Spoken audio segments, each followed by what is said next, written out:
I used to do 200 kgs leg press. I used to do 100 kg squats. But now I cannot. I'm 35 plus. Unfortunately, I can't do this. If this is your story, then this video is for you.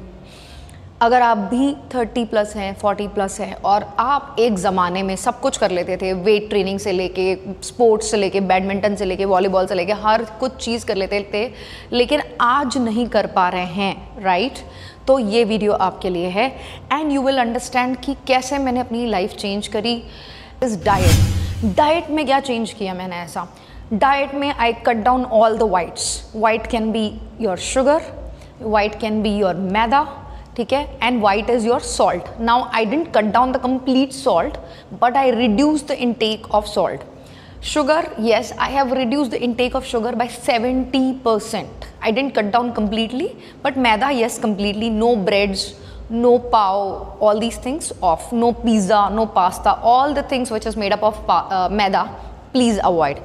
So this was the first thing I did in diet. Second thing what I did is I started counting my calories. How much I am eating. Very, very important. क्योंकि अगर आप count नहीं करोगे, आपको meals का timing नहीं पता है, you will go anywhere, there is no schedule. Now calories की बात आई है तो अब इस पे पूछना जायज़ होता है कि हमें खाना कितना है, what is my requirement. So when we talk about how much to eat, the first word comes in our head is BMR, basal metabolic rate. So आपकी बॉडी को फंक्शन करने के लिए कुछ अमाउंट ऑफ कैलोरीज मैंडेटरी है। Even if you are on ventilator, this is the basic bare minimum calories आपको चाहिए, correct? तो जैसे मेरा आता है 1250 BMR, ठीक है, मतलब even if I am sick I need to eat 1250 calories a day. If you are lifting more weights, if you are into strength training, my BMR is 14, then I have to eat 1400 calories a day. You getting my point? तो ये depend करता है। अगर आप athlete हो जो 4 घंटे training करता है तो it can be 1600 calories a day. Now this BMR can be done by any app. आप किसी भी ऐप में अपना डिटेल्स डाल सकते हैं, उसमें आपको हाइट, वेट, एज अपना डालना है, वो ऑटोमेटिकली आपको कहीं पे भी गूगल में बहुत सारे ऑप्शन से आपको बता देगा।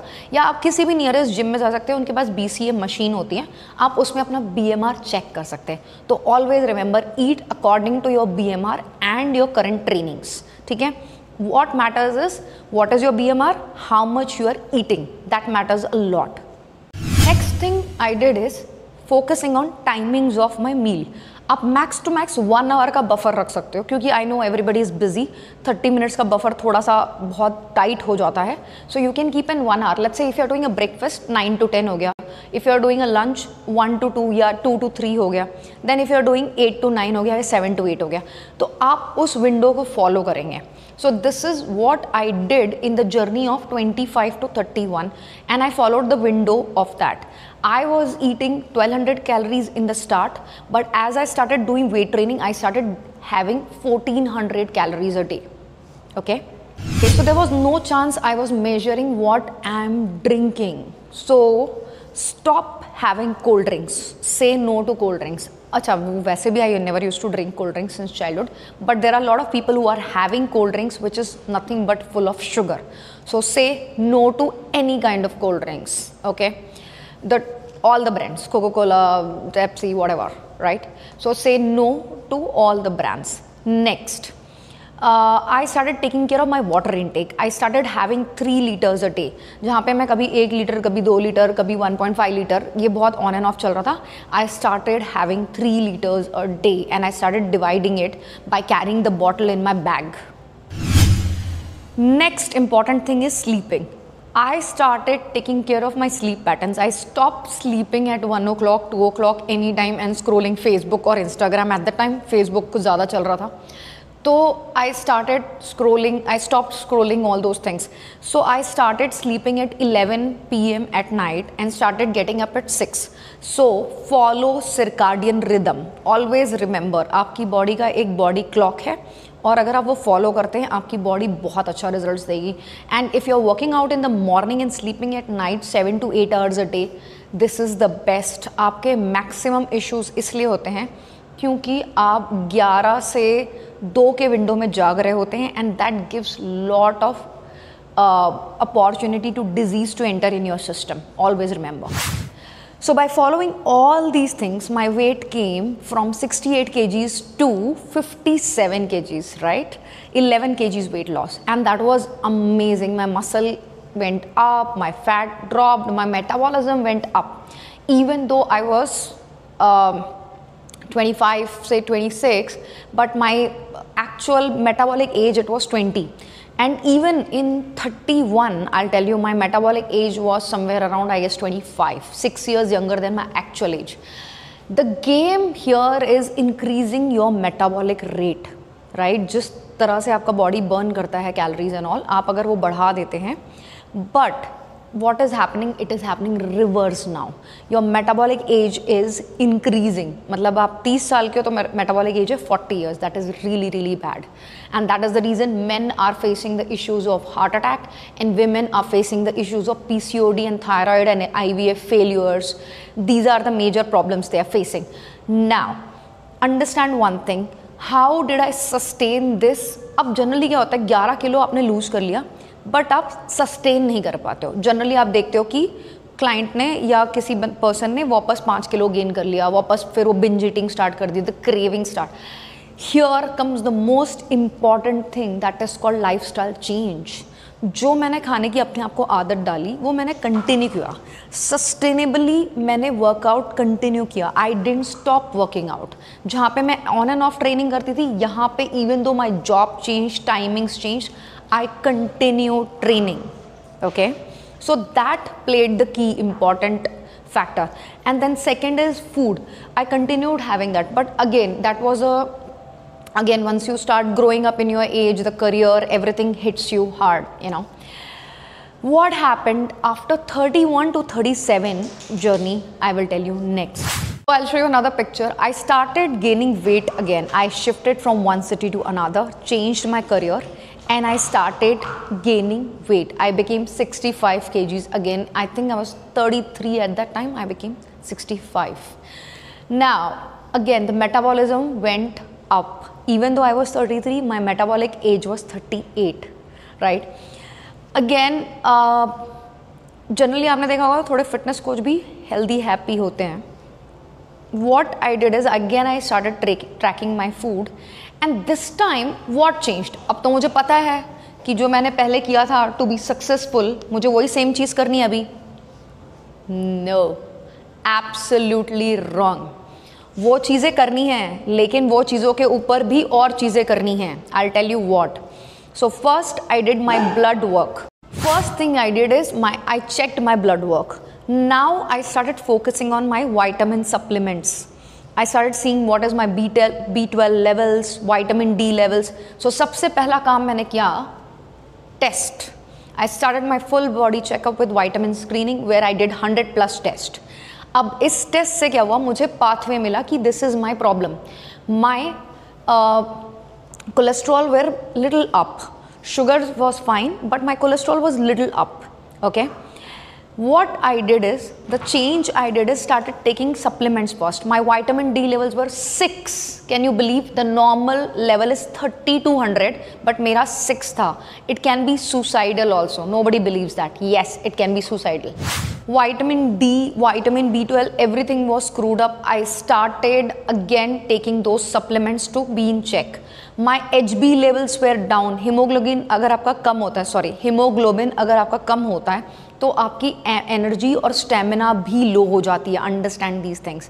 सो I started taking more of beetroot juice, pomegranate, the things which will increase और रिप्लेनिश माई ब्लड लेवल्स और haemoglobin levels, HB levels, right. अब आपको समझना है कि अभी भी फिर से वापस मैंने स्टेप्स शुरू कर दिया, ट्रेनिंग शुरू कर दिया, पर रिजल्ट वैसे धमाकेदार नहीं आ रहे थे. क्यों? जब मैंने 25 में ये चीज़ करी थी तो 33 में क्या मिसिंग था? 33 में ये मिसिंग था कि आपका मेटाबॉलिक एज जो है वो बढ़ जाता है, क्योंकि बॉडी इज़ गेटिंग ओल्डर. हम ये बात कर रहे हैं 25 से 33, there is a difference of almost 8 years. 8 साल में बॉडी तो सेम ही है, right. Let's take an example of a car. आपने 8 साल पहले जो गाड़ी ली थी वो तो तब नई थी, 8 साल बाद तो पुरानी हो गई है, उसको मेंटेन करके रखने के लिए ज़्यादा मेहनत करनी पड़ेगी, right. So what I did is I started focusing on changing my metabolic rate. अब इसमें जो मैं डाइट पहले ले रही थी राइट, उससे भी ज़्यादा मुझे 1200 कैलोरीज खाना पड़ा, जहाँ पे मैं वेट ट्रेनिंग करके भी 1400 की जगह 1200 कैलोरीज खाने लगी. क्यों? क्योंकि पहले तो मैं 1400 खा रही थी, अब क्यों नहीं हो रहा है? Because metabolic, so as I was telling you, the metabolic rate was getting slow in my 33s, right? So I started making a change of first focusing on getting my supplements up, focusing on eating protein, because अब protein की ज़रूरत ज़्यादा हो रही थी, muscle loss ज़्यादा हो रहा है comparatively, because I have cross 30. So there is a chance that the sarcopenia, which I said 3% muscle loss which happens every year, वो continue हो रहा था. अब उसकी वजह से प्रोटीन इंटेक बहुत ज़्यादा मैंडेटरी हो गया था. The problem with protein with me is if I have whey protein, I start getting acne. And thanks to God now we have thank God, but apparently we have a lot of plant-based proteins right now available in the market. And I started taking those and I started having more of protein intake. So generally protein कितना लेना चाहिए? 1:1 का ratio, as I said. अगर आप 60 kg के हो तो आपको 60 grams प्रोटीन डेली लेना है. अगर आप 70 kg के हो तो आपको 70 grams लेना है. Now this ratio can change. If you are doing a weight training, sometimes you have to take 1:1.3 का ratio. Right? If you are training very heavy, like 5 days a week आप weight training कर रहे हैं तो 1:1.5 का ratio. Right? So let's say if you are 60 kg, but if you're doing 5 times a week training, strength training, then you need a 90 grams of protein in your system. I started counting my macros and micros. I started focusing on supplements. This change is very, very, very, very essential after you turn 30. And I have made another video on the same thing, that why Indian men are getting heart attacks. ये video आपको definitely उस चीज़ में help करेगा, how to eat and how to make changes in your system. और visceral fat, the fat which is deposited on your belly button area और stomach area, that is most dangerous thing, remember. So protein, supplements, all these things help me.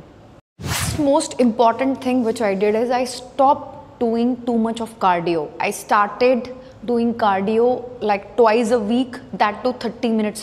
That's it, not more than that. Generally आप जब भी weight loss journey start करते हैं तो लोगों को लगता है कि ज़्यादा कार्डियो करेंगे तो ज़्यादा पतले होंगे. अगर आप ज़्यादा कार्डियो करेंगे तो ज़्यादा मसल लॉस भी तो होगा. फैट लॉस करने के साथ साथ आपको मसल लॉस भी फेस करना पड़ेगा. सो what I started doing is reduce the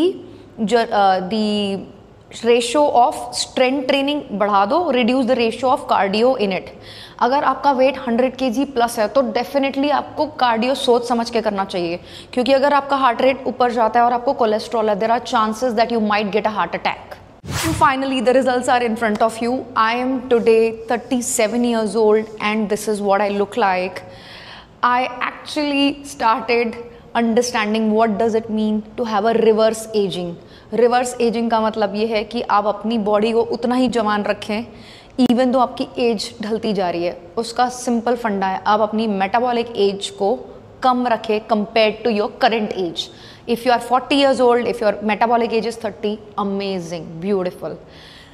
Hope this video will help all of you who are 30 plus, 40 plus and struggling with weight loss and their journey to be fit and healthy.